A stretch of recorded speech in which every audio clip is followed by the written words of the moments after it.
Welcome to the RSTNE Roundtable podcast, a discussion that focuses in the gold standard of the Word of Yahuwah. Here are your three hosts, Sholiach Moshe, leader Yoshiyahu, and leader Mordecai.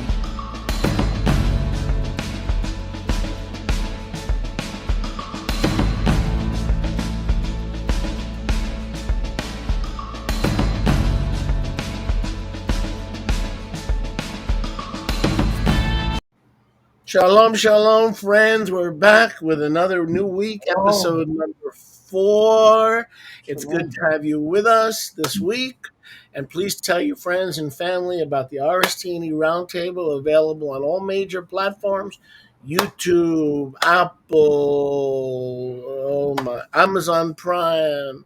So it's so good to have you. I'm here with our panel and our friends. Elder Mordecai, leader Yoshi, and yours truly. I'm a doctor, or at least what they tell me. But anyway, we won't talk about that. We ended last week, and we promised our brother Ramos that he'd be able to share something and ask some questions or make some comments. So we're going to keep our word that we said last week. So, Brother Mordecai, we're all ears. Welcome, everybody. Shalom. Thank you for having me. Yeah, my question last week was, well, I know this is for a lot of folks that are believers, this information about the restoration of scriptures. And I know they ask themselves about how many books exactly are Hebrew, Aramaic. I don't know if it's too much of a question. And how many books are Greek, because they are like the debate I had that time with that gentleman. He believes that the whole Brit Hadashah comes from the Greek, from the original Greek.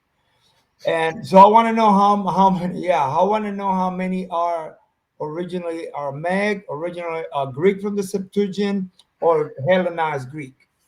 That's a very good question, and matter of fact, just a week or two ago, I asked Yoshi to make a pizza pie. You ever see those pie charts that show you the percentage of how much? And that helps a lot too. I don't know, Yoshi, if you can, you can't screen share, I don't think, right?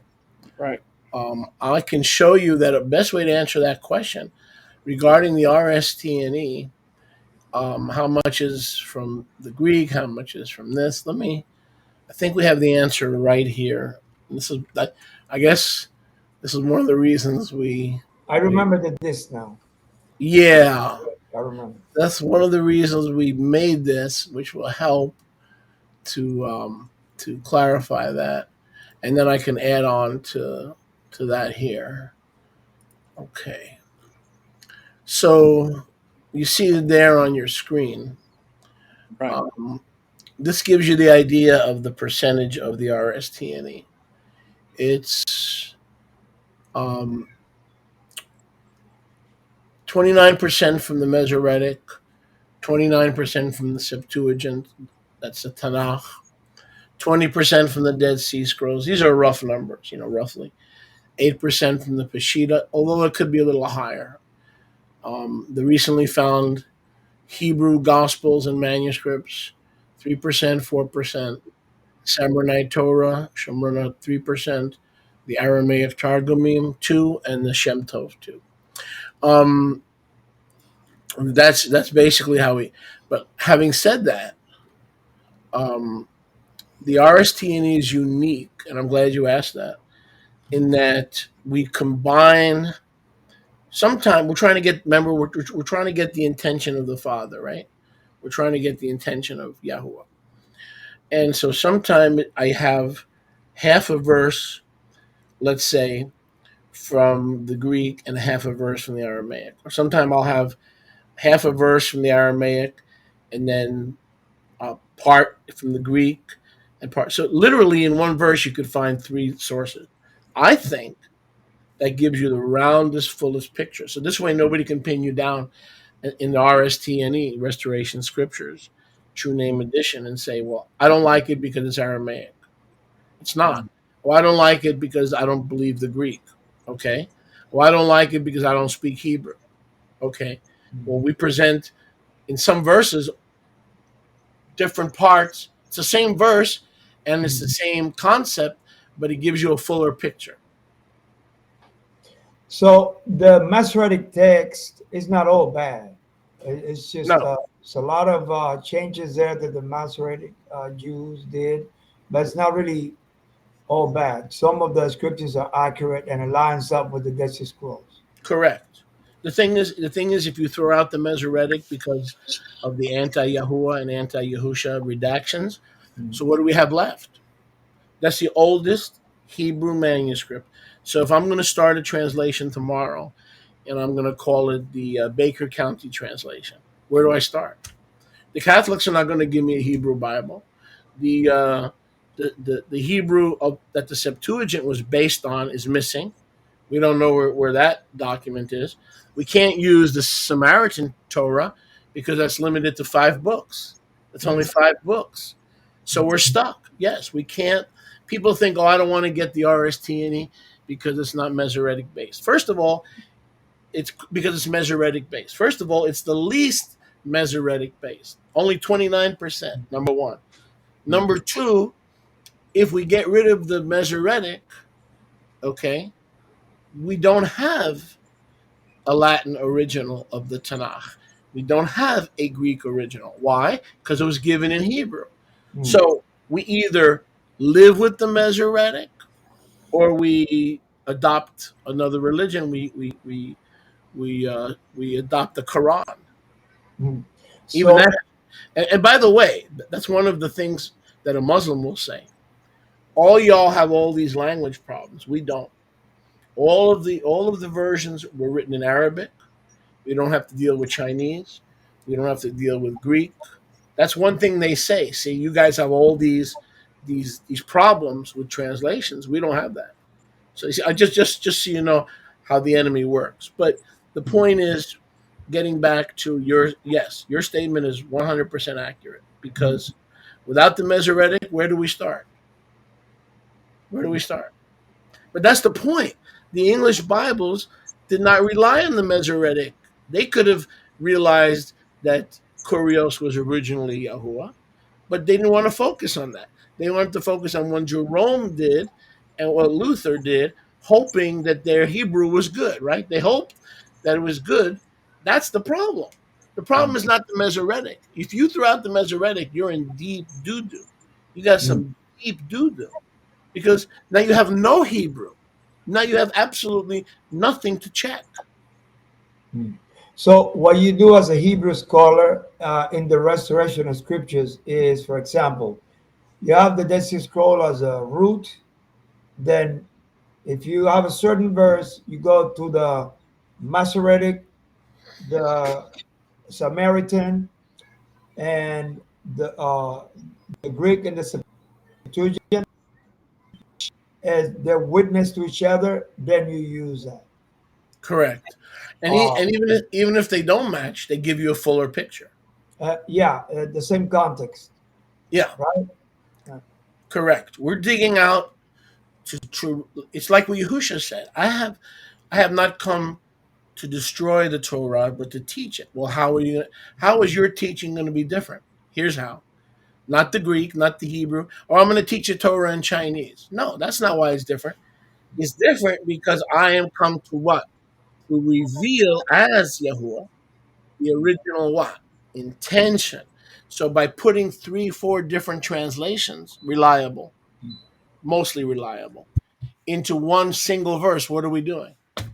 We're not, you can't put us in a box. Like we don't have a Latin agenda. We don't have a church agenda, right?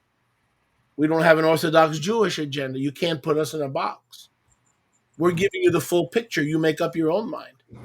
We're taking the best available resources, putting them into a package, and now you discern what you understand and what you don't understand. It's a unique approach to translations. In other words, I don't have when I come to verse 3, what a translator is going to do is they're going to choose. Now, the Dead Sea Scrolls is different than the Masoretic, but in this case, the Masoretic makes more sense, believe it or not. So, am I bound by Masoretic tradition or am I bound by the Dead Sea Scroll tradition? The answer is neither. I put both. What's your name? Is it Mordecai or is it Ramos? Do I have to My choose? wife, Do I have to choose between Mordecai and Ramos, or can I say both parts of your name? Mhm. That's what I do. And that's what makes the RSTNE unique. One of the things that makes it unique. Thank you. Okay. Any other questions on that or comments before we get to some tension stuff? No. I have a comment on what you guys were saying is that basically I'm learning this slowly as I progress in the obvious scriptures as well, that the Masoretic text cannot be put there unchecked because it has been doctored several times in several places, and the addition of little details is also prevalent. So you need to check everything, but in no way, shape, or form it is dismissible because we wouldn't have Tanakh without the Masoretic. It's an impossibility. And also, what I like most about the RSTNE in this little walk of mine so far is that it's not, there is no agenda in the sense of, okay, we are trying to make it an Aramaic primacy Bible, or no, we are just trying to get to the best. And regardless of what this best can be, it may be the Greek sometimes, it may be the Aramaic sometimes, and sometimes it may be the Masoretic. The thing is to get the best. It's not about promoting a podium of languages. It's not about that. This That's is the what I key like right most. there, to get the best reliable sources. And if the best is two sources, we put two. If the best reliable sources amount to three, we use three. There are cases where the best reliable source is the Masoretic, so we don't change it. Now, here's the thing with the Greek, okay? Exactly the opposite of what those guys did that we learned in the last episode, okay? When we talk about de-Greeking our Bibles. I heard a guy the other day get on. He's very knowledgeable. I respect him as a scholar. He knows his stuff. He spends hours and hours, and I have great respect for him. I don't know if he respects me, but I respect him. Um, his approach is that everything has to be completely washed and de-Greeked, right? You understand what that means? Removal of any Greek whatsoever. Here's the problem with that. It's like the problem with removing the Masoretic. If you remove the Greek, which is the Septuagint in the Tanakh, that's more reliable, okay, in many parts than the Hebrew Masoretic. What that man and true scholar should be saying, in my view, is that we are to remove the Greek as much as possible from our translations in the New Testament, while we hold on to the Greek in the Old Testament, because that Septuagint, in many cases, especially when it comes to Messiah, is more reliable. So we got to be careful when you hear about somebody, oh, we got to get rid of the Greek. We got to get rid of the Greek. But the next question is, what part? What part of the Greek do you want to get rid of? Mm. Well, even Andrew Gabriel Roth, which has the Aramaic New Testament, and I don't know how accurate it is. I don't know. I like it, but even he said that some Greek, a lot of Greek manuscripts are on point, and he uses it. So you can't get rid of the Greek. Exactly. See Why that? did? Yeah. That's exactly right. This guy that I was listening to, that's exactly what I was thinking. Look, here's what a lot of people don't know, which is why you're tuning into the RSTNE Roundtable podcast, which I expect to grow. I expect we're going to start out small and have thousands and thousands of listeners as this podcast gets shared. Because, you listen to dudes who know what they're talking about, which is a nice change nowadays, to be honest with you. But exactly what you said. Let's just see. You notice what the Restoration Scriptures True Name Edition does. As Yoshi was saying, as you were saying, it stays away from radicalism. We only have Greek, radical. We only have Aramaic, radical. We only have Hebrew, radical. Because when you go with those radical positions, you don't have scriptures. What are you going to do with Daniel? Okay. What are you going to do with Daniel, which was written in Chaldean or Syriac? Syriac is basically Aramaic. Okay. So if you have the position, I only go with the Hebrew scriptures. If it's Greek, it's not legitimate. If it's Aramaic, it's not legitimate. What are you going to do with the book of Daniel? You got 4 chapters in there that are Aramaic in the Hebrew Bible. In the Stones edition,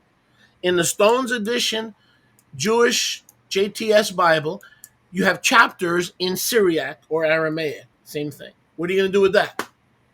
If you go all Hebrew, so you're going to lose the book of Daniel. Then watch this. If you go Aramaic primacy, the primacy, only Aramaic. Let's de-Greek, right? I made up a word, right? Like de-Grease, to remove Greece.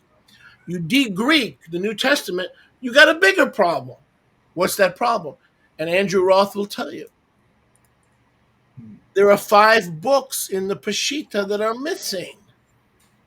So any Aramaic that you have of First John, First Peter, Jude, and Revelation comes from a Greek.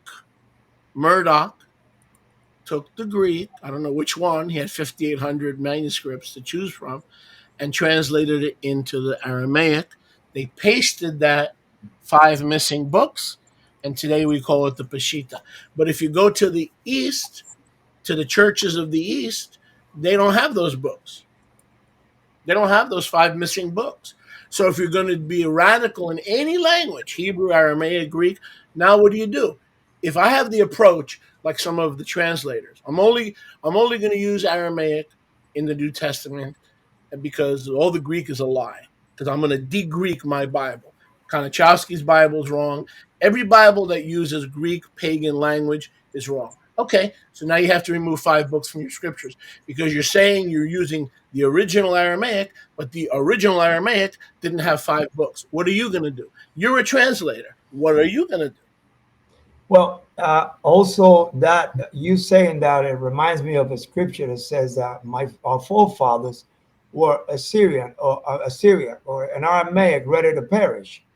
So they were not Greek, they were not Jewish, they were not, I don't know, whatever people are saying today, but it says my forefathers, this is what you should say, my forefather was an Aramean or Assyrian ready to perish. Exactly. You know?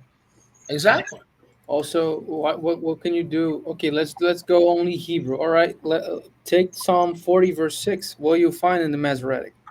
You're not going to find the right thing. While in the Septuagint, it gives the messianic prophecy. So there is no extremism here because Yahuwah didn't choose like a little block of the planet and everybody else is doomed. No, he spread his word to the world for everybody to have a chance to be saved. So he is not extremist in the sense that no, if you don't have this type of skin tone, you're not in. No, it's not that.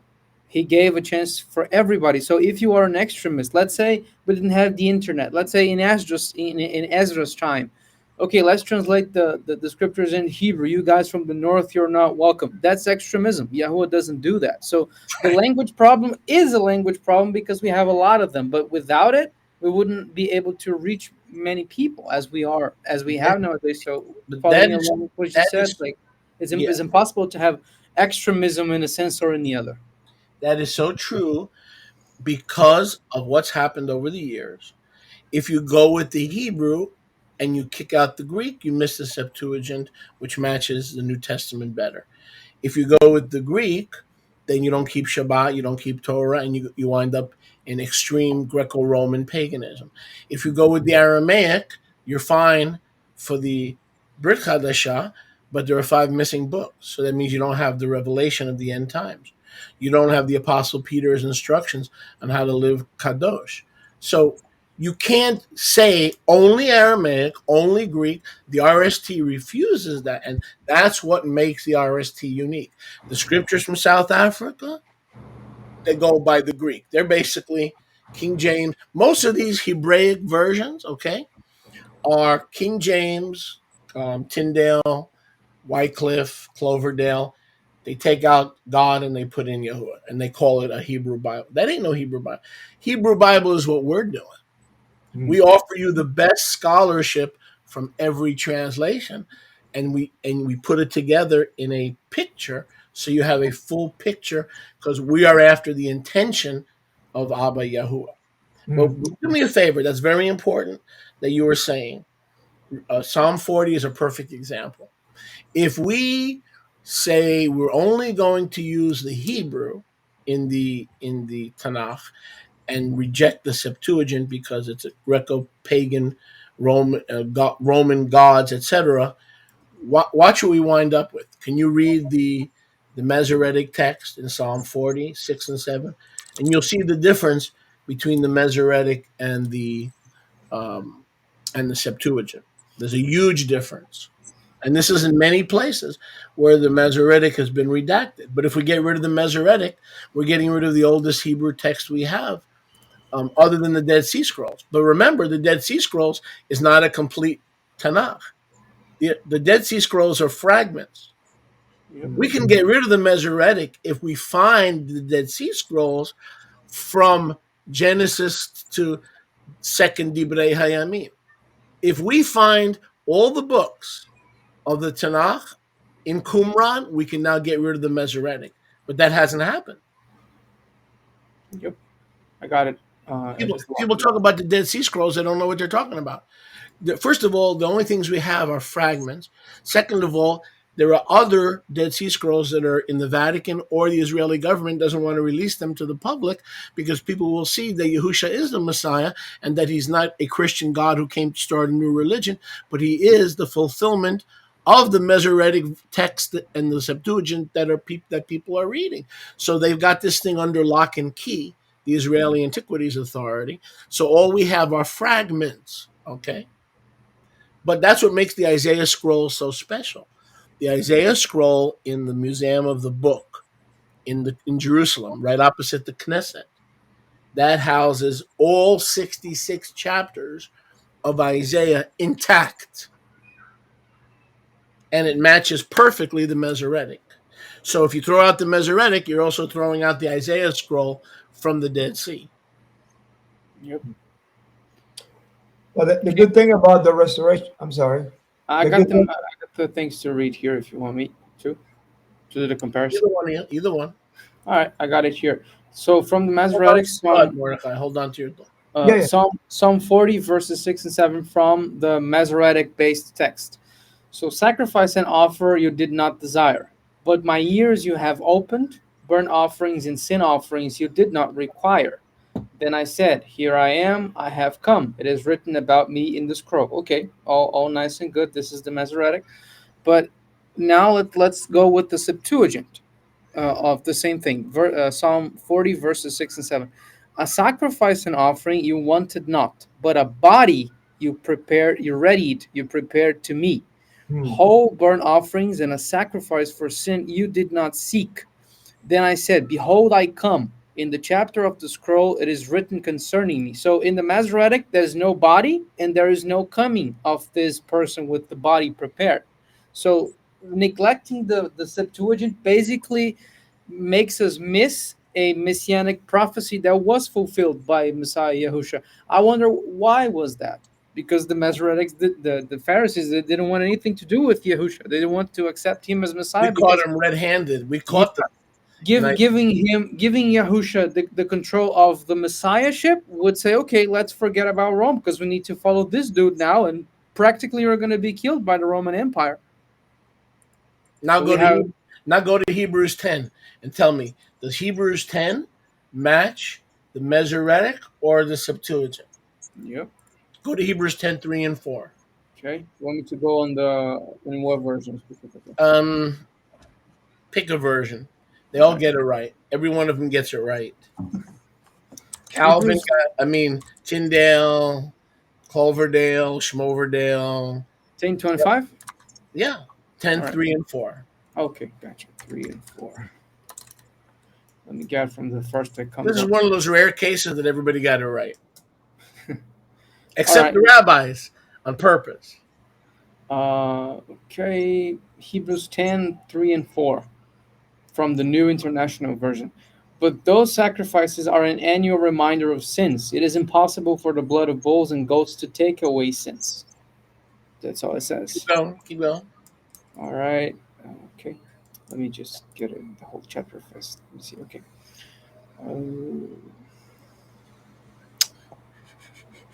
Okay, 5. Therefore, when it says Christ, but Messiah came into the world, he said, sacrifice and offering you did not desire, but a body you prepared for me. with burnt offerings and sin offerings you were not pleased. Stop. Read that again. Um, Therefore, when Messiah came into the world, he said, sacrifice and offering you did not desire, but a body you prepared for me. That's With Hebrews burnt 10:5. offerings. Yep, So 10:5. the Hebrews 10:5 in all translations, does it better match the doctored Masoretic or the Septuagint? The Septuagint. So if we throw out everything Greek just because it's Greek, now we have the rabbis making the New Testament look like it was created in a kindergarten by a nursery school student as a lie, as a fiction, as a cartoon. Because in Psalm 40 in the Masoretic version, there's no body. There's some dude who's leaning left with his ears to learn Torah, right? Yep. In the New Testament, there's nobody leaning with their ears to learn Torah. There's somebody who's coming in a body to die for Israel. So that's the problem with being an extremist. Let's de-Greek everything. We can de-Greek the New Testament. We cannot, and this is what I want to focus on before we get to Mordechai's point. We can and should de-Greek the New Testament. We cannot de-Greek the Tanakh because there are many instances where the Greek is more reliable than the anti-Yahusha parts of the Masoretic that were doctored. So when you hear someone, an extremist, get on YouTube, and there are plenty, believe me, I can send you the link after the service.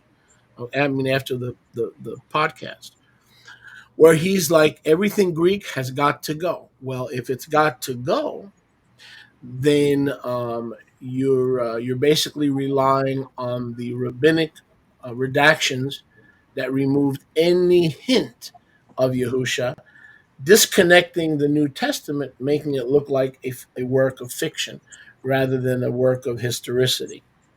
Mordechai, go right Yeah, I ahead. want to say to those that are not as well versed and are learning about the Restoration of Scriptures True Name Edition, I wanted to say that in the Restoration of Scriptures True Name Edition, in the beginning, it has an introduction and it has a lot of this information about the sources where the Restoration of Scriptures come from, and also has a lot of notes and a lot of teachings interpreting the verses at the end, and the Hebrew words also. So, when you purchase the Restoration of Scriptures, you're not going to just be reading the scriptures.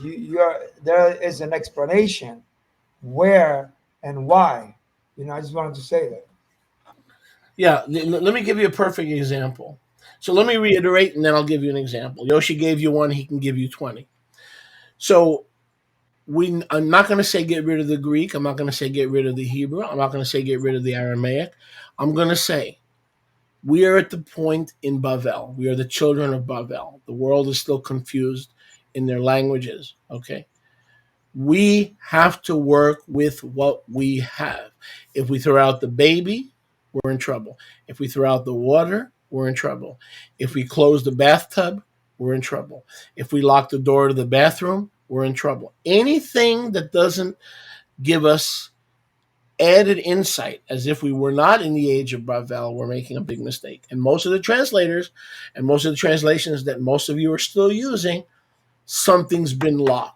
To favor the Greek, they lock out the Hebrew. To favor the Aramaic, they lock out the Greek. So if you're an Aramaic primacist, more than likely you're going to lock out the Greek.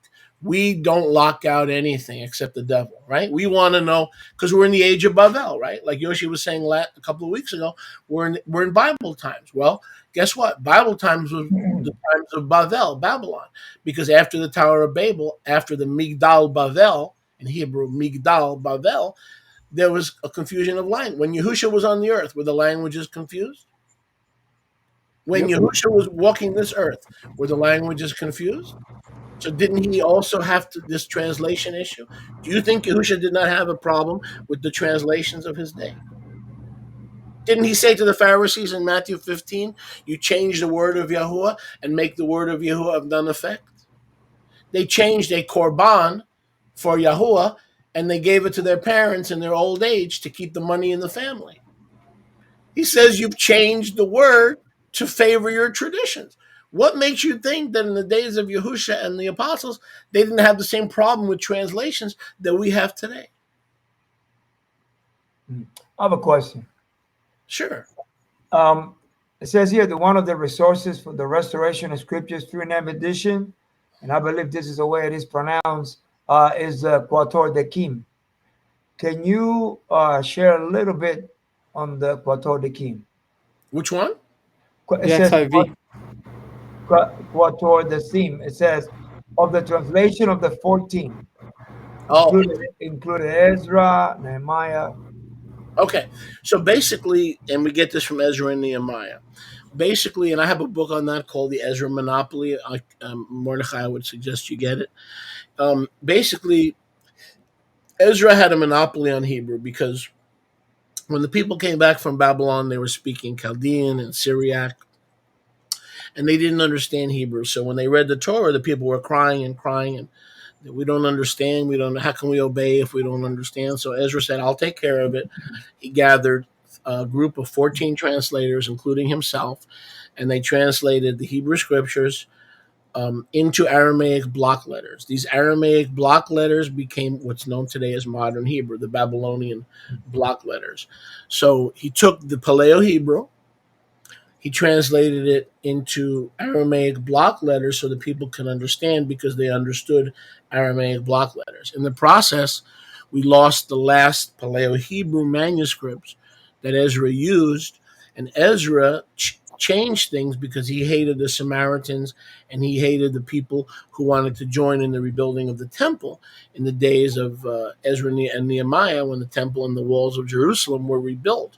So when the 10 tribes from the north showed up and say, we've repented, we've stopped being pagans, we want to accept the word of Yahuwah, and we want to work with you to rebuild Jerusalem, Ezra said, go to hell and send them home. And he stopped the reunification of the two houses. So basically today, all the Masoretic texts come from the XIV, or the 14 translators that Ezra assembled. And we don't know what he did. We know he made changes.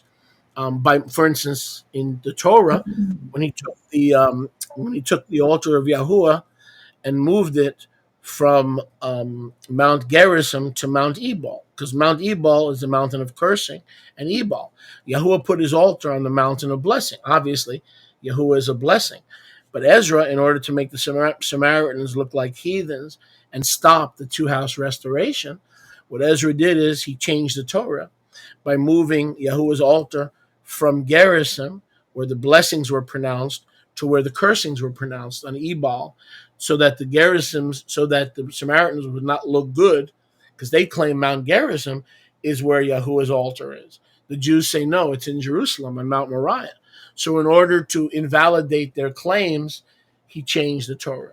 And so there were many places where he did that to stop the two houses from reuniting in his day.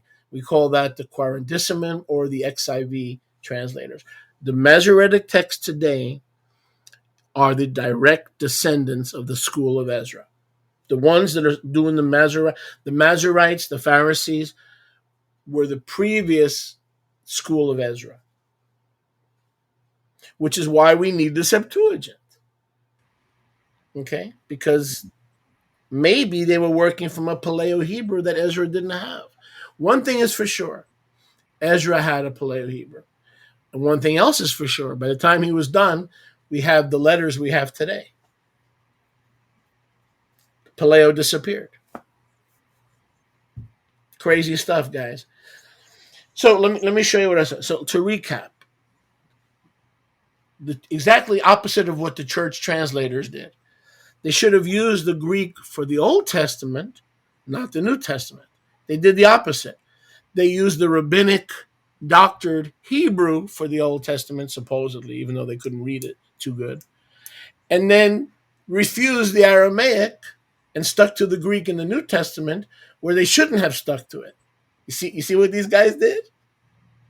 When Yahuwah says Bavel, and Yoshi was hitting upon that a couple of episodes ago, he said we're still in biblical times, right? Right. But didn't biblical times happen after the Tower of Babel, Genesis 11? Precisely. So we're still in that. We still have the problem that Yahusha had with all these translations. You think Yahusha didn't have problems with all these translations, but he was able to do what the RSTNE is doing. Sometimes Yahusha used the Septuagint. Sometimes Yahusha used the oldest Hebrew manuscripts that he had. They weren't called Masoretic. They probably the Dead Sea Scrolls, some of those type. Yahusha used what he had at his disposal to prove that he was the Mashiach. If Yahusha used all the tools at his disposal, don't we need to do the same thing today and not be radicalized into one language only? Right? Right. Let me give you a perfect example. And just to show you, we do need to de-Greek, but not in the Old Testament. I would say we need to de-Greek in the New Testament. I'm gonna look for something that's gonna blow your mind. And this is just a sample. Revelation, let's go to Revelation 9:11, the way it reads in the Greek.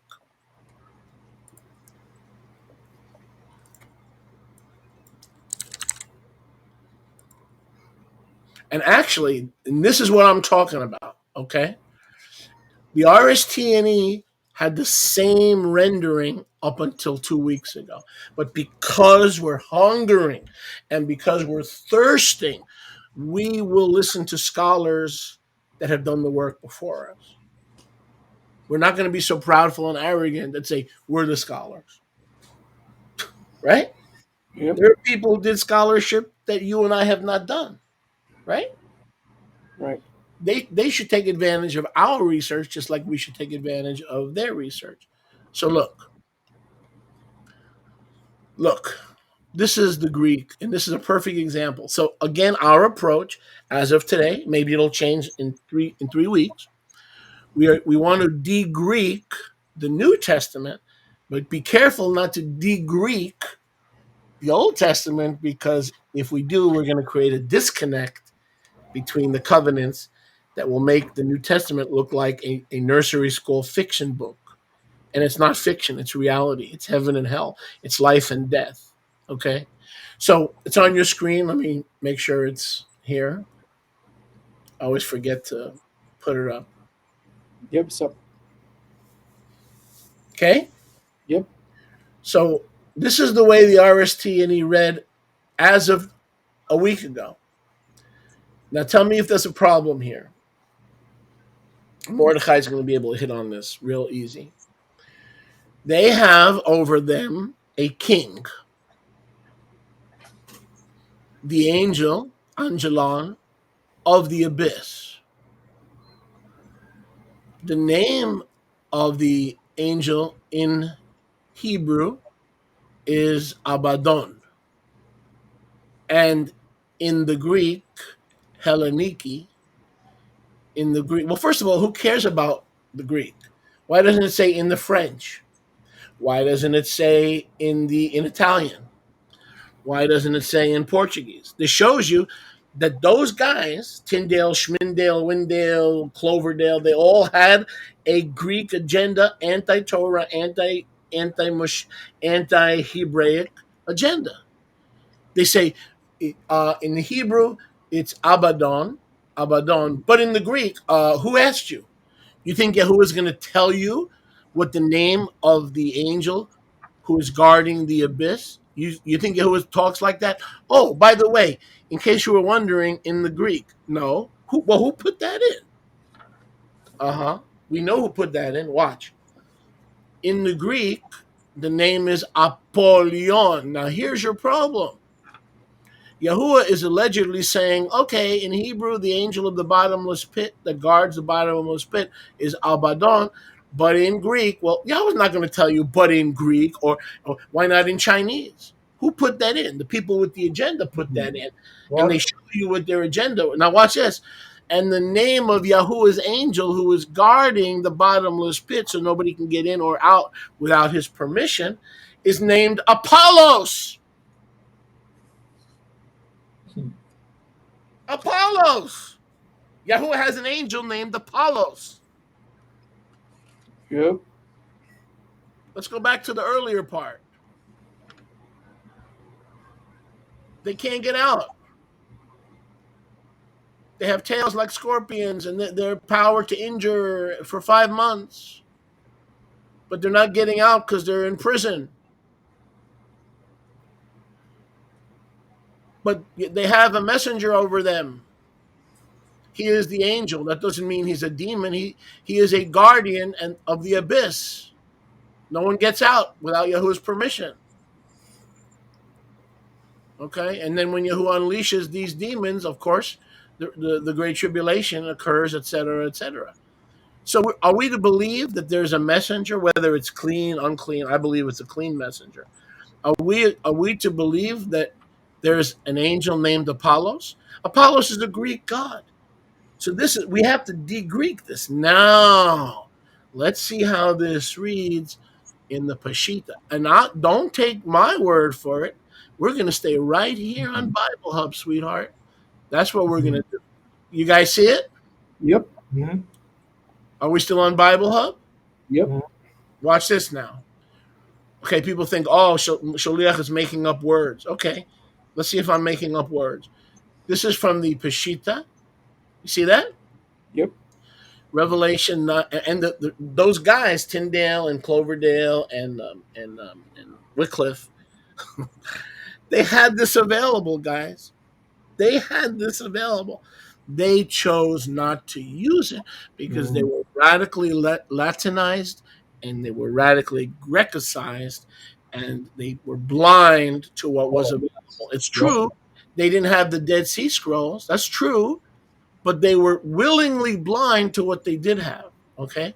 Now, let's go to verse 11.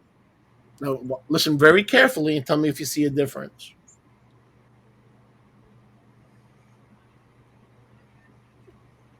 Oh.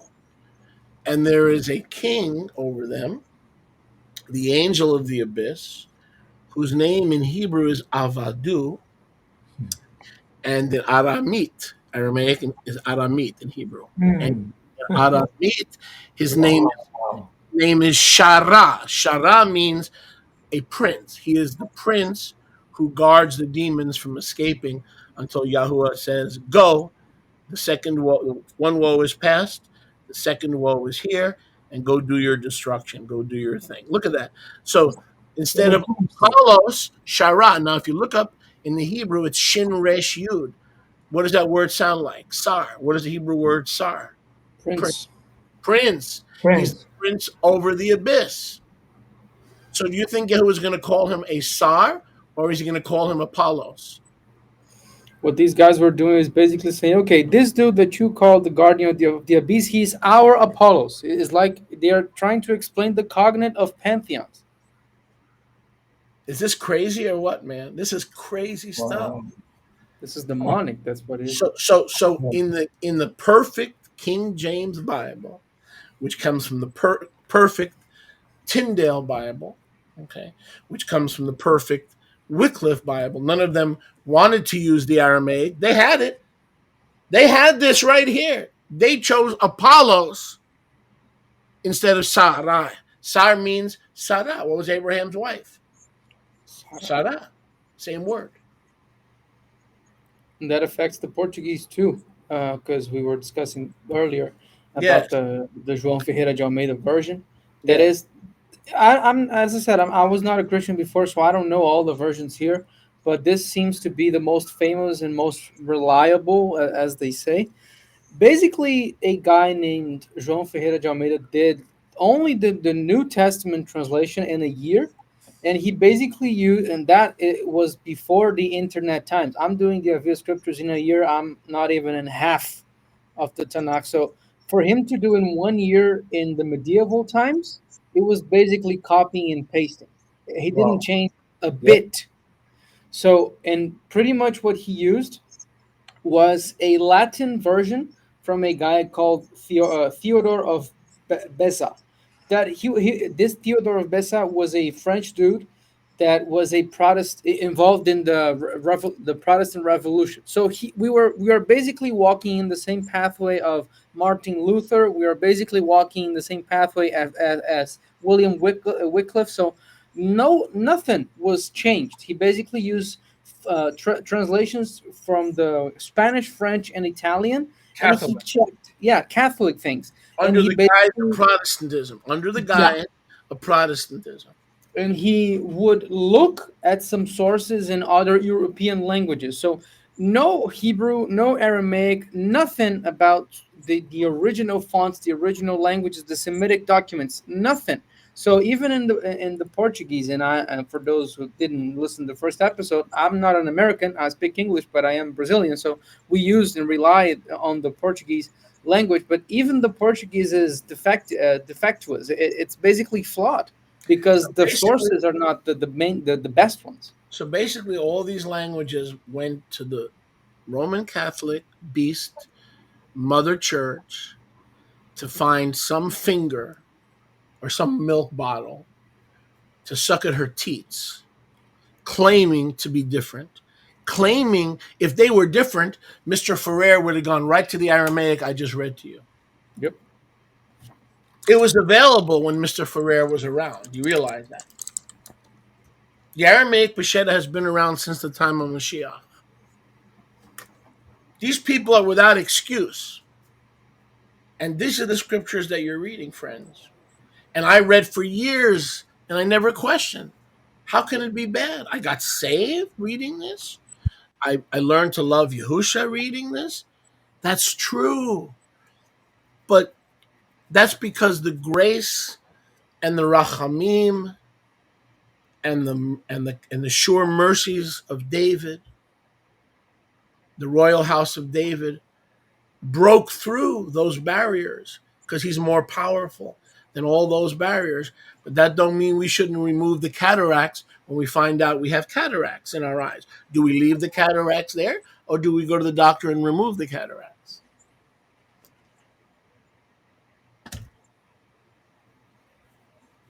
Simple. It is a choice. Now, I'm going to share some. I don't know if you guys want to chip in here, because if not, I'm going to share something else with you. If that don't blow you away. So how do you feel about Apollos? Oh, that's what I wanted to say. And Mordecai, you can chip in on this because you're pretty good with this stuff. Now, if that's true with the Apollos business, okay, we see here that it's actually Sar, right? We saw that. Yep. But let's assume, let's go back to Apollos. Apollyon. It's on your screen? Yep. Okay.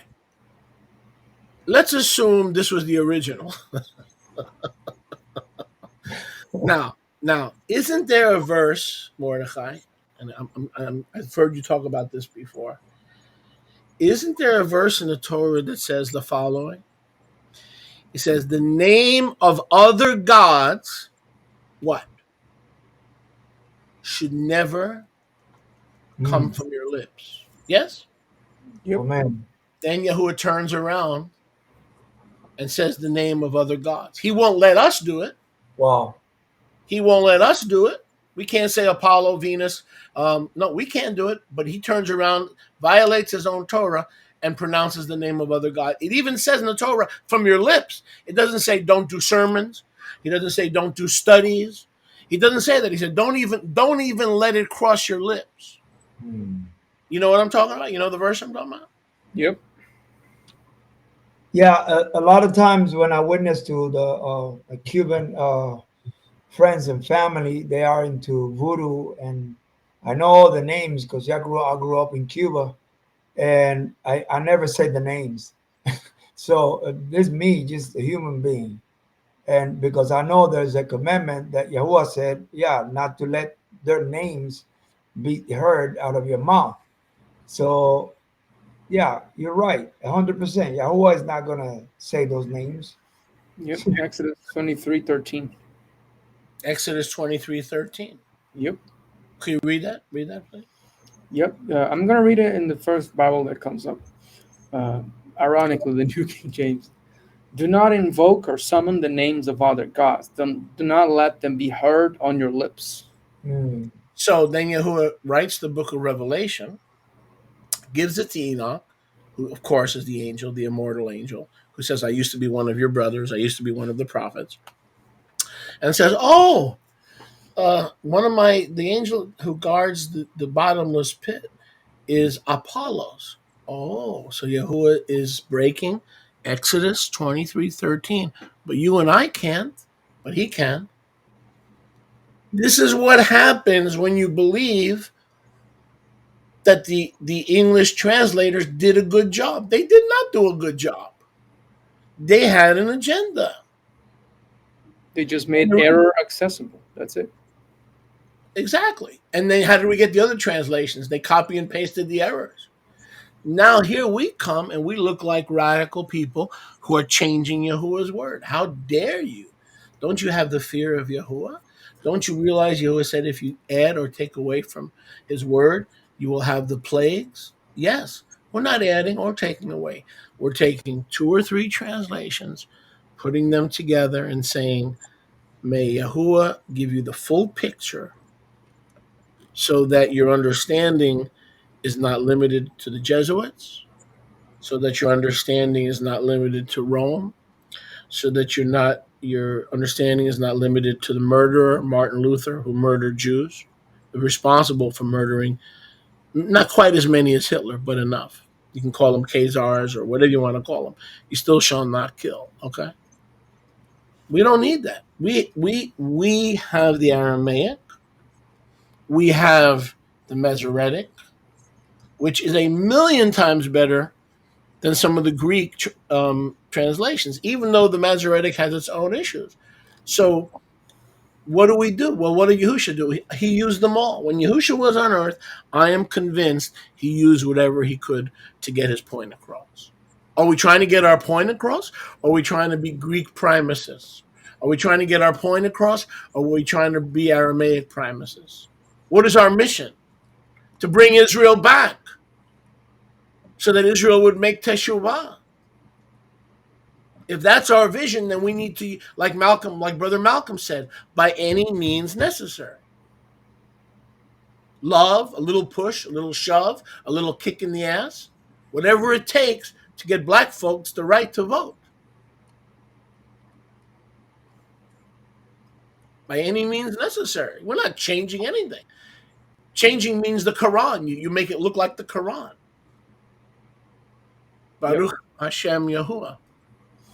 Yes, Also, go ahead. Yeah, that's fine, Mordechai. Do what you got to do. one point that I wanted to make from the other episode is that we were talking about the Catholics having all the resources available and choosing not to use them.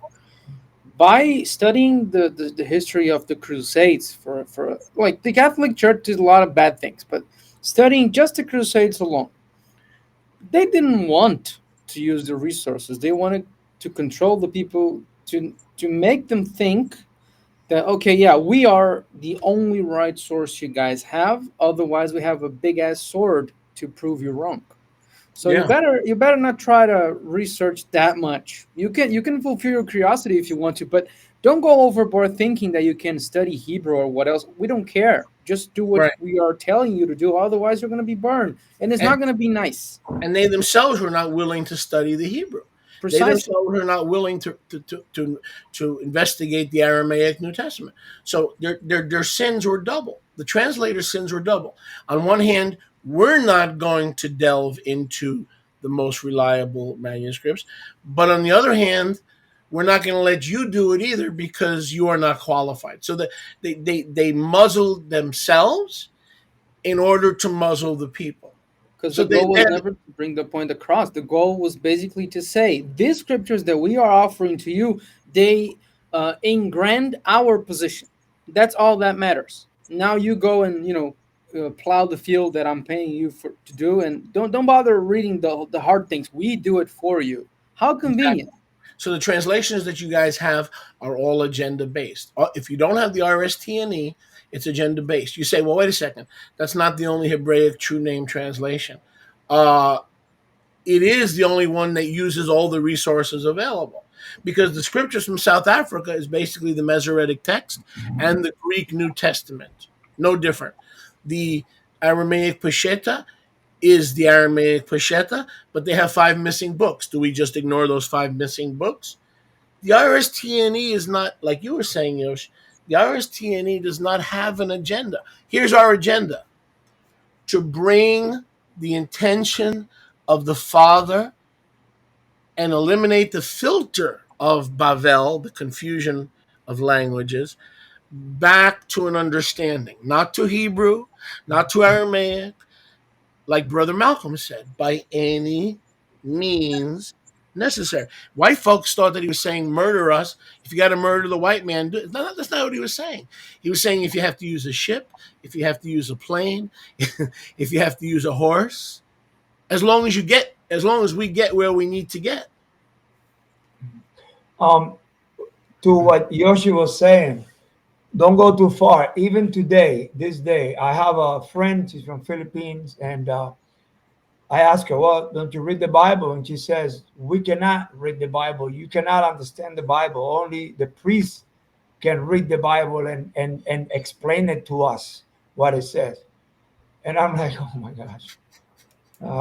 Yeah, and Wycliffe was a priest, right? Yep.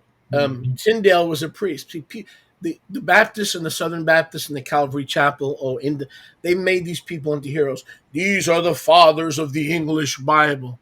What they don't tell you is they never renounced the Vatican. The Vatican renounced them for going from Latin to English. See, they were renounced for betraying Latin. But they never renounced Mama Beastie and her teats. They never renounced it. So, but in the Protestant movement, they're heroes. You and me are heretics. Why? Because we're taking the Aramaic Peshitta that was around from the days of the apostles, and we're actually pulling it off the shelf and saying, maybe Sarai is a more accurate translation than Apollos. But here's the danger. If you de-Greek the Septuagint, you're stepping on your own foot. See? Yep. There has to be balance here. There has to be balance. Well, the Septuagint Greek is different Greek because the Septuagint, as I read, I don't know if I'm right, it was approved by the Sanhedrin. And now you have the Masoretic text. The Sanhedrin did not even exist when it came out. So, Excellent. So how can anybody come against the Septuagint when it was approved by the Sanhedrin in Jerusalem? That's an excellent point. The Greek stuff with the 5,800 manuscripts, who knows which one came from where? Maybe one came from the Philippines. Maybe the one came from Tartaros. Who the heck knows? Who the heaven knows? But when it comes to the Septuagint, exactly what you said. There were 70 translators, not one, not two, 70 commissioned by the Sanhedrin, whether you believe in the Sanhedrin or not. The point was they were Hebrew speakers. So the way the Septuagint was translated is everybody was given a portion, and then they would switch portions and double check each other. So I would say that's a lot better than some Catholic getting a hold of the German of Martin Luther and translating it to Portuguese or translating it to Spanish. I would rather have 70 Hebrew scholars exchange notes. You have to understand. One translator was assigned Isaiah and Ezekiel, and the other was assigned Jeremiah. Then they switched, and they double-checked the work.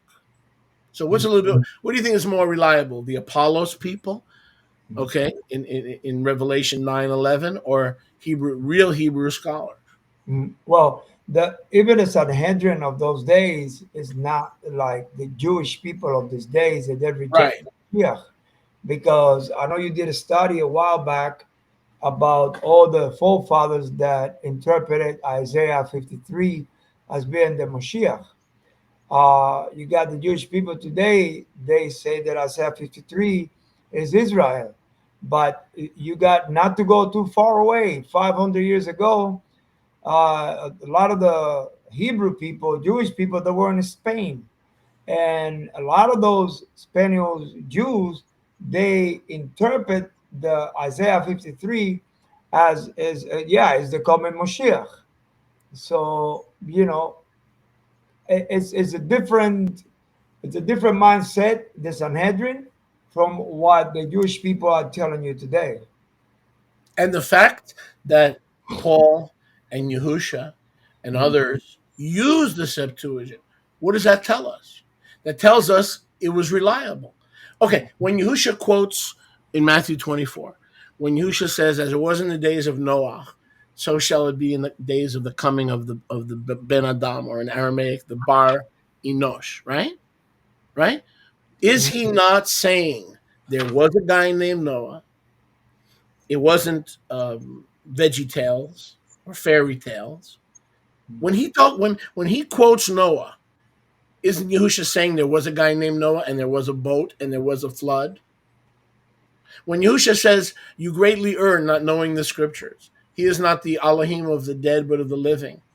He is the Elohim of Abraham, Yitzhak, and Yaakov, and all lived to him. Is he not telling you that Abraham, Isaac, and Jacob actually lived, that they were real people? The fact that Yahusha would use the Septuagint says that the Greek was not a factor, exactly what you were saying, because he trusted the 70 scholars behind the Greek. He wasn't fixated on de-Greeking. So again, to repeat for the 10 millionth time, because this is crucial, there's a lot of stuff out on the internet. We should de-Greek the Brit Chadashah. We cannot de-Greek the Old Testament any more than we can de-Hebrew the Old Testament. Well, Luke, I think it's Luke 4:18. Yahuwah walks in the synagogue. He grabs a scroll and he reads out of Yeshayahu 61, Isaiah 61. Now, when he reads, that scroll says that he was reading. It says that he come to deliver the captive, give sight to the blind. But if you go to the same Isaiah 61 in the Masoretic text or in the King James, any Bible, it doesn't say what the Brit Hadashah says. It says that he came to free the captive. It doesn't mention give sight to the blind. So that's telling you there that Yahusha was reading a different scroll. Now you got you got the Jewish people today. They do not believe in Moshiach. They will use that to tell you that, well, look, in the Old Testament, which is older than the New Testament, this is what they say. It doesn't say give sight to the blind. So therefore, you adding to this. But the truth is that the scroll they read that Yahusha was reading from is actually older than what they have, because they're reading really from the, I believe it's the Masoretic text. Yes. They're reading from, and they did not want the people to come to Yahusha, so they took that out. Scripture says not to add and not to take anything out. So if they're going to accuse the restoration of scriptures of adding, which is not, and then go back and then read your look for and read your Isaiah 61 and compare. So who's taking out? Who's really taking out and adding stuff? Right, exactly. No, but you have witnesses. You have witnesses of Luke 4 that's what Isaiah 61 says, according also to the Dead Sea Scroll. Exactly. And in Luke 4:18, like you were saying, we know that in the synagogues, only Hebrew was allowed to be read from the Bima. In other words, you can read the Septuagint in Greek, or you can read the Targumim, Onkelos and Jonathan.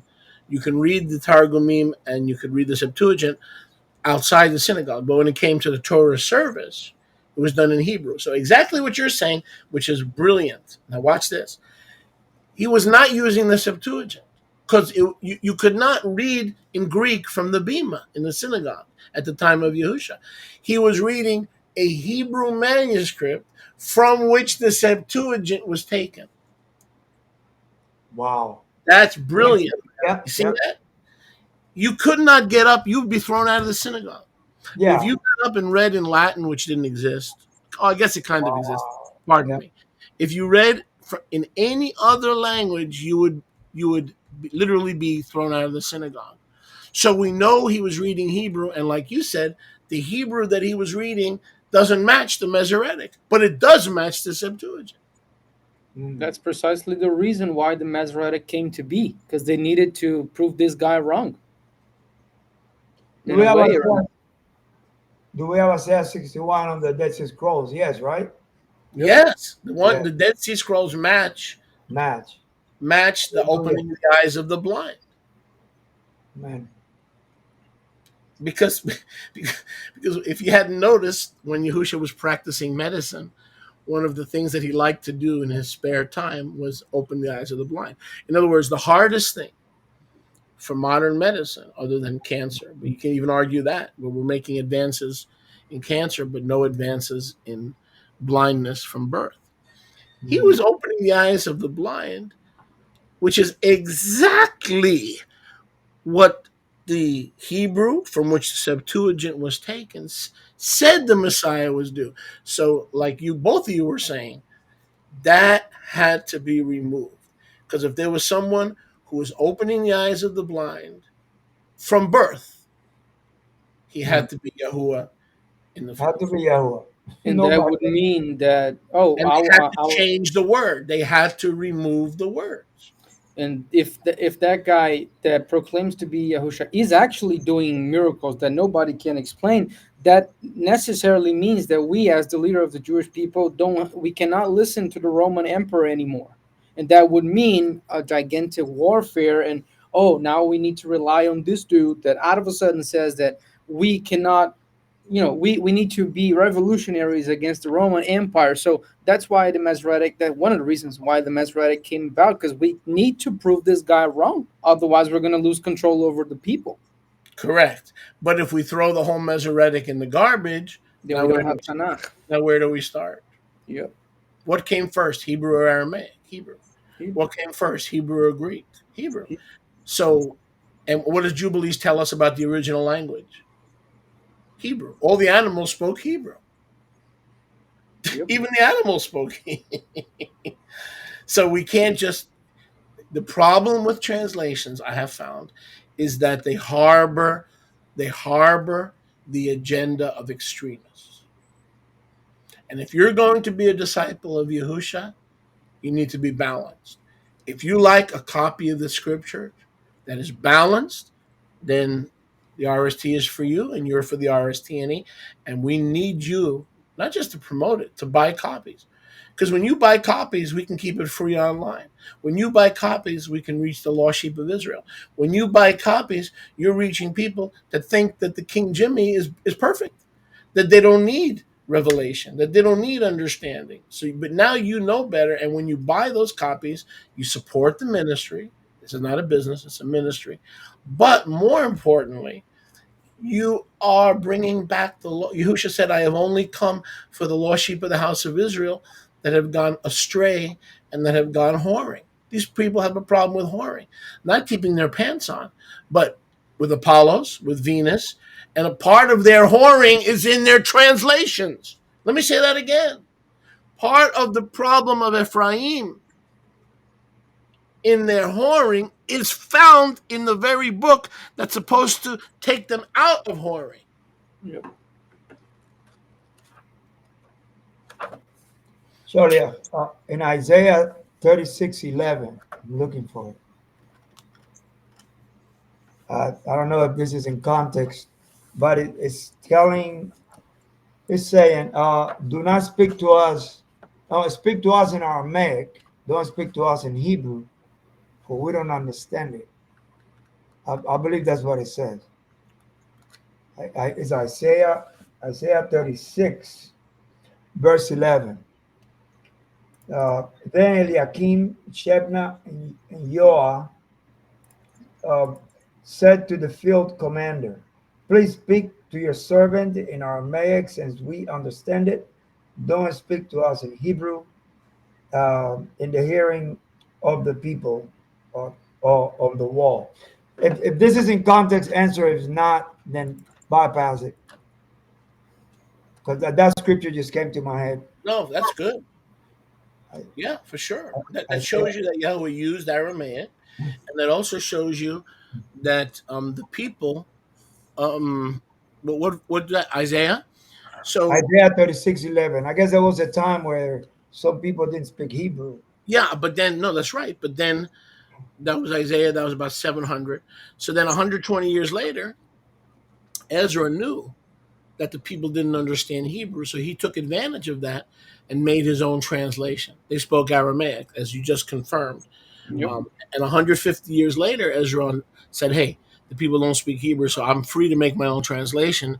Meaning, I could move Yahweh's altar from Gerizim because we don't want to show people that Shomron is also a blessed place of worship. And so we can move the altar from Gerizim to Ebal. We could make other changes, like the place that Yahuwah shall choose in the future, as opposed to the place Yahuwah has already chosen. So yeah, the Ezra took a lot of liberty. In the first exile in 721 BC, the Assyrian captors, they basically put a lot of settlers there, but they removed the noble people who knew the language and could pass it on, because not everybody was a scribe, not everybody was lectured and knew how to read and write. So with this capturing of the, let's say, the knowledgeable people when it came to language and linguistics, a lot of people lost the way of learning and also the way of passing it forward. So a lot of people lost the Hebrew language with the first diaspora, and also the Jewish people, when they were captured to Bavel, they also lost the Hebrew language. That's why Ezra had to take the Paleo Hebrew to translate it to the Imperial Aramaic Aramaic. letters. Yep, that's right. So even before this whole confusion in Isaiah's time, 700 years before Messiah, the language was already a problem, and the Hebrew was already starting to be lost. That's a very, very good point, because one of the reasons among many that the Assyrians took away the noble ones, because the noble ones were the well learned teachers. Basically, they were the teachers. So if you take the teachers away who are teaching Hebrew, and you teach them Syriac, and you get them away from the Hebrew tongue, who's left when they return? Who's left to teach the people? Nobody, because you already brainwashed the teachers with a new language or a sister language or a similar language. Exactly. What made them noble was not just that they had money; they were the scholars. They were the educated. So then, after a generation or two, the educated are not around anymore. So who's going to restore Hebrew to the teacher? Ezra said, "I'll do it." Okay, but I have an agenda. Ephraim came back, and I told him to go to hell. I says, "You cannot build this temple. You can. This is not your home. We are not your people. Go back to Mount Gerizim." They did, and they continued in their paganism. When they were willing to repent, they were willing to worship Yahuwah and give up their paganism. And Ezra told them, "Go to hell. You're not part of us." And Yahusha said, he came and he says, "Yes, they are part of you." And Ezra, you rejected them, but I'm here to bring them back, to make the two sticks echad. And that's another thing. The restoration scriptures has a big focus on restoration, two houses. The church doesn't care about the house of Israel, 10 tribes. The Jews don't care about the house of Israel, the 10 tribes. We have a translation that wants to restore things so that the 10 tribes feel welcome. They don't feel condemned when they come back. So it is a two house friendly scripture, for sure, for sure. Any other closing ideas? We are basically out of time. I'll let you guys have the final word, either one of you. I just want to say, you're right. For the most part, Yehuda is all about Yehuda. They don't really care about. They don't mention Ephraim. They don't mention Israel at all. It's all about Yehuda. I just want to say thank you for inviting me again. This is Well, a you're a regular part of the broadcast. Hey, thank There's you. you're not an invited. You're a fixture. Toda. Invited is someone who's not a fixture. this is good. I'm going to share this because there's a lot of people that need to hear this truth. Oh yes, this podcast, Lots of believers. this podcast is going to be. I'm telling you, we don't have to kick doors open, guys. The Restoration Roundtable we are already on major platforms. We don't have to kick doors open. We are on all main. That's amazing, man. Yeah, That's Sholiach. amazing. That is amazing. Yeah. All right, friends. All right. Until next week. Shalom, yo. Shalom, everybody. Shalom, shalom. Welcome to the RSTNE Roundtable podcast, a discussion that focuses in the gold standard of the Word of Yahuwah. Here are your three hosts, Sholiach Moshe, leader Yoshiyahu, and leader Mordecai.